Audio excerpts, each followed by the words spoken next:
Bonjour Monsieur l'éléphant. Bonjour. Alors, on m'a demandé de vous interviewer. J'ai vu qu'il y avait marqué PHP. Quel est votre nom précis? Alors, mon nom précis, c'est Éléphant. Éléphant, bah oui, c'est écrit là, c'est vrai. Voilà, donc PHP. c'est ça, c'est un néologisme. On a rajouté un P dans éléphant et ça rajoute un P. On est en train de voir auprès de l'Office de la langue française et au niveau de l'Académie française si on peut le faire passer. Ça va être difficile, mais on espère y arriver un jour. Parfait. Et alors, donc, qui êtes-vous exactement? Je sais que vous êtes lié avec un langage de programmation, il paraît. Alors oui, effectivement, c'est marqué sur mon dos, donc normalement on me reconnaît vite, hein, même si on n'a pas compris si on ne confond pas l'éléphant bleu avec autre chose. Mais on vous voit partout, il y a du PHP. Exactement. Donc c'est la mascotte. Alors officiellement le logo lui-même c'est juste les lettres qu'on voit sur mon dos avec, avec les lettres. Et en fait ça a été déformé par quelqu'un qui s'appelle Vincent Pontier. Et en déformant le P initial on voit l'oreille et la trompe apparaître.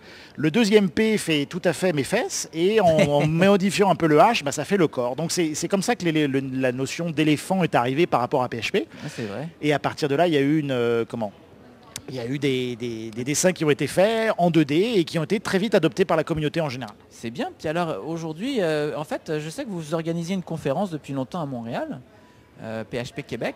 Et puis, qu'est-ce qui se passe là soudain? Vous avez décidé d'inviter tout plein d'autres animaux de la création des technologies de l'information? Alors c'est vrai que dans l'open source, il y a beaucoup de peluches comme ça. À la maison, je vis avec un Firefox, donc un Pandaroo évidemment. J'ai une mouette OpenOffice, j'ai des dauphins MySQL, j'ai deux copains caméléons de chez Suze, j'ai un GNU, un vrai GNU. Bon, c'est pas exactement officiel. Hein, cette technologie. Il y en a toute une ménagerie, oui. Puis alors, il paraît que vous voyagez beaucoup. Racontez-moi de vos derniers voyages. Alors, des éléphants, en fait, donc ils sont nés à Montréal. Les 3 premières générations sont nées à Montréal. La 4e, dont je fais partie, est née à Paris. Et les éléphants ont été envoyés partout dans le monde. Tout dernièrement, nous avons notre dernier petit, qui est de ma génération d'ailleurs, et qui est allé jusqu'en Antarctique. Donc on a des photos, de lui avec des éléphants, avec des pingouins de l'Antarctique. Et sur place, c'était une base militaire. Hein. Donc les biologistes font un travail fabuleux sur place, mais c'était une base militaire. Et malgré tout, le commandant de la base militaire a décidé de garder donc mon frère là-bas parce que ça lui a beaucoup plu. Eh ben, c'est bien ça.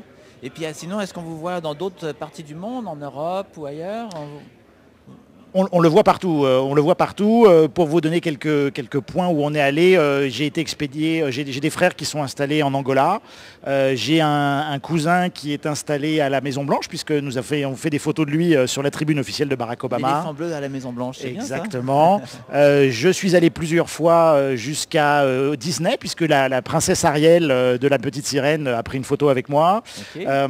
J'ai été photographié avec des hommes politiques, avec des chanteurs, avec énormément de choses.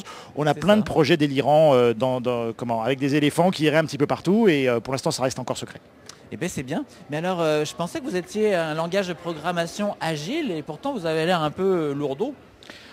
C'est pas parce qu'on est costaud et qu'on est plein de muscles qu'on n'est pas agile. Donc vous prenez des judokas de 110 kg, je vous conseille pas d'essayer d'aller plus vite qu'eux parce qu'ils vont être beaucoup plus efficaces. Ce qui est surtout important, c'est que moi en tant que mascotte, je représente vraiment la communauté et je rallie les gens. C'est souvent, même dans une réunion commerciale ou dans une réunion sérieuse, sortir la peluche, ça fait changer la discussion et ça donne ça met en place la connivence technique entre les intervenants. J'imagine que ça doit être bon, je veux dire, pour convaincre les nouvelles générations de se mettre au langage de programmation. Ça marche très bien avec les nouvelles générations. J'imagine. Hein. J'ai une anecdote à vous raconter comme ça. Ça a été le postier en France qui servait à l'expédition de mes frères. Et un jour, pour un service rendu, on lui a offert un petit éléphant. Lui-même n'a pas compris, évidemment, en tant que postier, il ne savait pas ce que c'était. Par contre, il a ramené ça à la maison le soir et le fils du postier lui-même était informaticien et il a capoté quand il a découvert mon frère. Ah bah c'est bien. Je vous remercie beaucoup pour cette entrevue, ça m'a fait plaisir. Tout le plaisir a été pour moi. Merci beaucoup. Je vous souhaite une belle fin de conférence. Merci beaucoup. Au revoir. Au revoir.